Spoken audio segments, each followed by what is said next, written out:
Mbega nizahe ngaruka zishikira umuntu yakuyemwo inda, umukobwa yakoroye inda canke umukobwa yakuyemwo inda? Nizahe ngaruka nyinshi zikunda gushikira abakobwa iyo bakuyemwo inda? Ushobora kuba warakuyemwo inda ugahura n'ikibazo gitandukanye, canke ukabuza umugenzi vyahitanye, canke umugenzi yaciye agira ingorane. Muri kino kiganiro ngira ndabereke ingorane abakobwa benshi bakunda guhura nazo mu gihe bakoroye inda. Ngira ndabereke n'iryari mu gihe wakoroye inda bikwiye ko wihutira kwa muganga, n'ivyo bimenyetso urabirako vyotuma uca wihutira kwa muganga mu gihe uhejeje gukorora inda. Hari igihe umukobwa akorora inda bikaguma ari bisanzwe ntihagire igihinduka ku buzima bwiwe, hari igihe n'igihe umukobwa akorora inda igahakwa kumuhitana.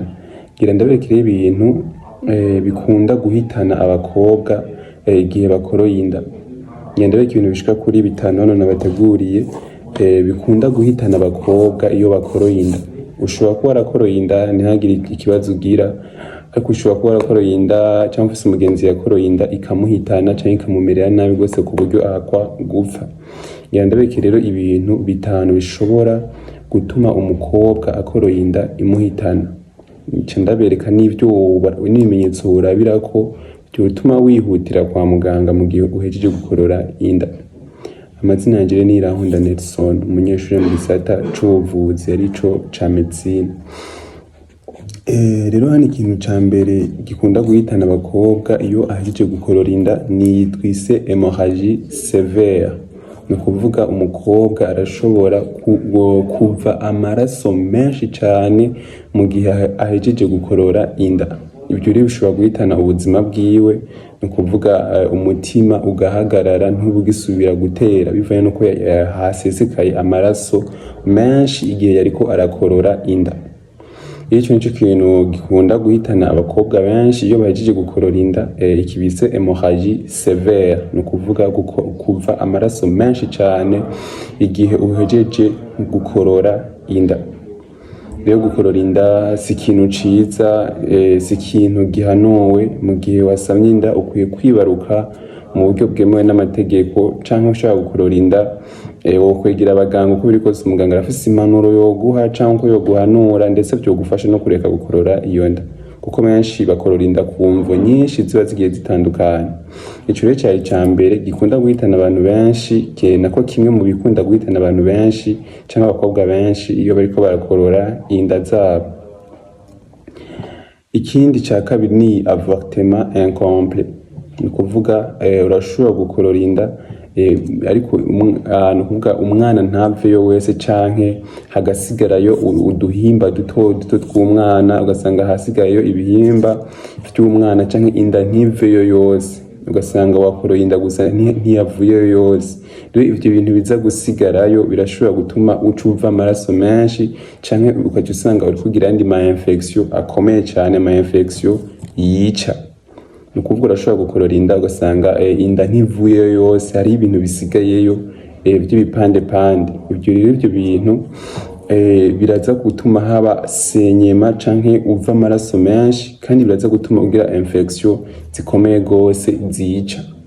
Rero ikindi ca kabiri gituma abakobwa bapfa mu gihe bariko barakorora inda ni avortement incomplet, ni ukuvuga inda ntiveyo yose, ukagira avortement itaheze bitavuyeyo vyose, ugasanga hasigaye ibintu vy'umwana vy'ibipandepande. Rero usanga ivyo bintu biriko biratuma uva amaraso menshi, kandi bigatuma ugira n'ama infection ari grave yica. Ico cari ca kabiri. Ica gatatu twateguye hano ni perforation de l'utérus, ni ukuvuga mu gihe uriko urakorora inda bivanye n'ivyuma bariko barakoresha, ari mikasi canke imbugita, ariko usanga bikomerekeje igitereko cawe canke bigatobora igitereko cawe. Ivyo navyo birashobora gutuma uhasiga ubuzima, canke ugasanga vyatoboye n'ibindi bihimba, ugasanga vyatoboye nka vesi n'igihimba kijamwo umwanda mutoya, amasobe. Ugasanga mu gihe bariko baragukuramwo inda bakoresheje imikasi canke imbugita, ugasanga baratoboye iterisi yawe canke baratoboye igitereko cawe, canke ugasanga baratoboye ama intestin, urura rutoya, canke ugasanga baratoboye iyi vesi n'ibindi bihimba nyene vyo mu nda indani. ni kuvuga bivaye n'ivyuma bakoresheje, ugasanga igitereko cyawe baragitoboye, ugasanga vesi yawe barayitoboye, ugasanga baratoboye ama-intestin yawe. Ico naco n'ikindi ca gatatu gikunda guhitana abakobwa benshi iyo bariko barakorora inda zabo. Ni kibise perforation de l'utérus, ni kuvuga igitereko cyawe urashobora kugikomeretsa cyangwa ugasanga bagitoboye, ndetse ugasanga bashikiriye na vesi, bashikiriye intestin, ugasanga babitoboye, aho ushobora kubasiga ubuzima naho. Ikindi ca kane kibanziriza ica nyuma ni infection grave, iyo bise septicemie.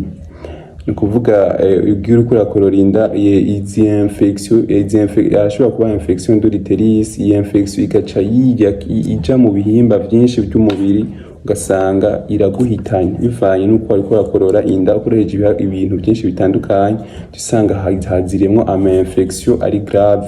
Ama-infection rero ashobora kuca yipropager canke asanzara mu bihimba by'umubiri, bigaca bituma haba chute brutale de la tension artérielle, ndetse hakaba défaillance des organes. Ni kuvuga ugasanga amaraso yawe ntagitembera neza, ugasanga tension artérielle no kuvuga amaraso ngene atembera mu mitsi, ugasanga biragabanutse, hakaba défaillance des organes, ibihimba byawe by'umubiri nibibe bigisubira gukora neza. Ni kuvuga bivaye n'iyo infection wanduye igihe ariko urakorora inda, igaca isanzara mu bihimba byawe by'umubiri, ugasanga amaraso yawe ntagitembera neza, ugasanga ibihimba byawe by'umubiri ntibigikora neza, cyo usanga rero urahasize ubuzima.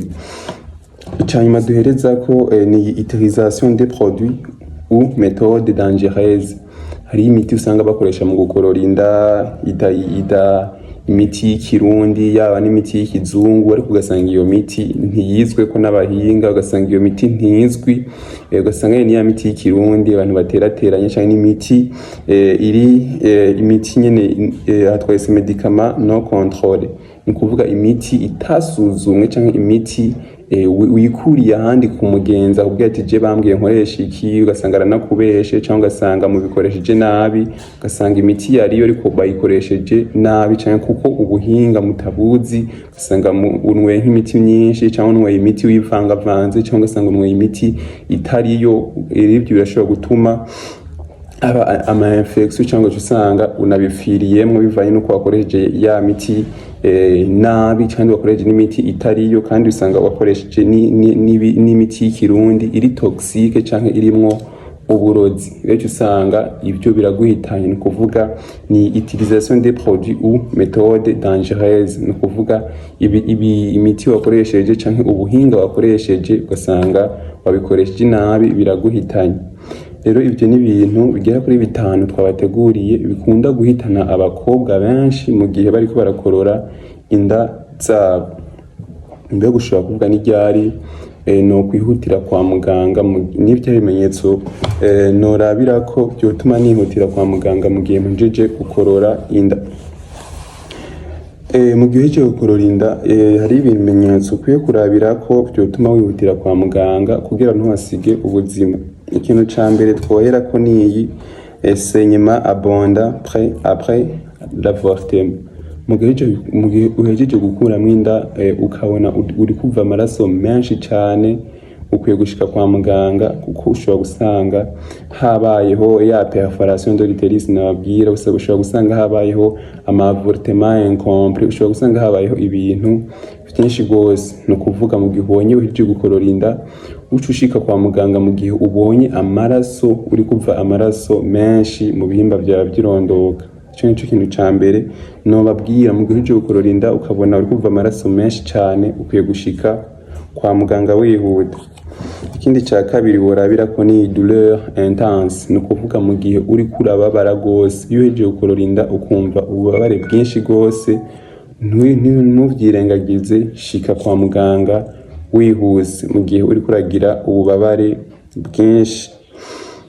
Ikindi twohereza ko ca gatatu ni twise forte fièvre. Ni kuvuga mu gihe uriko urashuha, mu gihe uhejeje gukorora inda ukumva ubushuhe bwinshi, ukwiye gushika kwa muganga. Ikimenyetso cy'ubushuhe ni ikimenyetso cerekana ko umubiri wawe uriko urigwanira, bisigura ko umubiri wawe watazwe canke haje ibindi bintu bishobora kuwumerera nabi. Ni ukuvuga rero umubiri uriko urigwanira, nico gituma haca haba iyi forte fièvre canke umubiri wawe ucushuha kuko uriko urigwanira. Nimba ari umubiri uriko urigwanira bisigura ko watewe, rero ico utegerezwa kuja kwa muganga bakakurabira ico kintu cateye umubiri wawe, kandi wewe uzi ko yeje gukorora inda, uzi cabaye. Nico gituma rero umaze kubona ikimenyetso c'ubushuhe, menya ko kwa gukorora inda kwawe kuriko kuragutera ikibazo, umubiri wawe uriko uritakambira cyangwa umubiri wawe uriko urigwanira. Ikindi kintu norangiriza ko mu kubabwira gishobora guhitana umugore cyangwa umukobwa yakoroye inda ni insuffisance rénale aiguë. Ni ukuvuga amafyigo yawe ntaba gisubira gukora neza bivanye nuko habayeho forte perte de sang, kuko amafyigo ayungurura amaraso. Ni ukuvuga mu gihe washeshe amaraso menshi urumva ko amafyigo ataba gikora neza bivanye nuko ufise amaraso makeya, kandi bivanye n'ama infection wagiye uragira menshi, n'amafyigo nayo ashobora guhagarika gukora bivanye nuko watakaje amaraso menshi, bivanye nuko kandi ufise ama infection ari grave. Ni ukuvuga rero usanga uri kugira iyi insuffisance rénale aiguë, iyo nayo usanga kenshi iri kurica abakobwa bakoroye inda. Ni ukuvuga amafyigo igikorwa cayo hanini no kuyungurura amaraso, nico gikorwa ca mbere nyamukuru c'amafyigo. Rero iyo umva watakaje amaraso menshi, umva ko amafyigo atagifise amaraso yo kuyungura canke atariko araronka arashikirwa n'amaraso akwiye, kandi bivanye n'aya ma infection agenda uragira n'amafyigo nayo arashikirwa, usanga rero amafyigo ahagaritse gukora. Rero ibyo biri mu vyica abakobwa benshi iyo bariko barakorora inda zabo. Tumeze nk'abasubiriramwo, twariko tubabwira ibintu bitanu bikunda guhitana abakobwa bakoroye inda zabo. Ikintu ca mbere twavuze ni hémorragie sévère, ni ukuvuga kuva amaraso menshi. Ica kabiri twavuze ni avortement incomplet, mu gihe wakoroye inda ibintu vyo mu nda ntibiveyo vyose, ugasanga hasigaye ibipande vy'umwana. Ikindi ca gatatu twavuze iyi perforation de l'utérus, ni ukuvuga mu gihe uriko urakorora inda usanga iterisi mwayitoboye bivanye n'imikasi mwakoresheje canke imbugita, usanga mwagiye muratobagura igitereko, ugasanga mwatoboye vessie, intestin n'ibihimba nyine vy'indani, ugasanga mwabitoboye bivanye n'ibikoresho mwakoresheje zaba imikasi canke imbugita. Ikindi twavuze ni iyi infection grave twise septicémie, iyo nasanga bivanye no gukorora inda kwawe usanga wandemwe ama infection yica. Ikindi twavuze ni iyi utilisation des produits ou méthodes dangereuses, imiti mukoresha canke uburyo muyikoresha ugasanga biragukwegeye ingorane. Ico tubasaba no gukora subscribe, no kugira kuri like kugira mushikire bino vyigwa vyacu, naho gutaha.